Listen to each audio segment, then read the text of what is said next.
Don't say come. We have no look for this. That's true, you know. It's a straight down Brandon. Yeah, so. Number White House.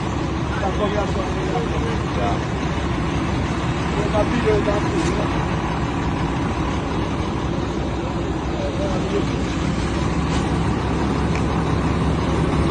My jersey, my son, I have met notes that judge of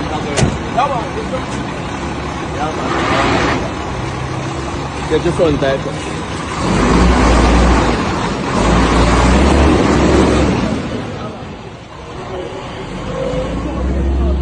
Yeah, man, this is the foot my son.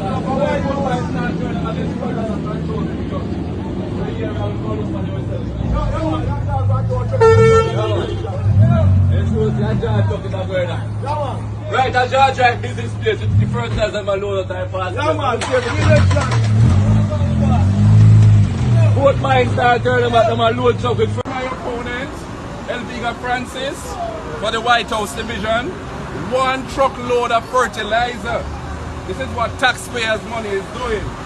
Not delivered to Rada, delivered to our person. This is not delivered to Rada, this is delivered to our personal business place. This is our business place. 1 truckload of fertilizer that's supposed to be delivered to Rada has been delivered to our business place. Straight to Desmond Mackenzie. Desmond Mackenzie see this. Let them know. Desmond Mackenzie see this. This they say. Straight to Desmond Mackenzie. Let Floyd Green and Andrew Holness know that this is not how taxpayers' money is supposed to be spent. And they know that I will not stop until this is exposed fully. And make them know that this is what Desmond Mackenzie must come and talk about. This is what Desmond Mackenzie must pay attention to. She's right there.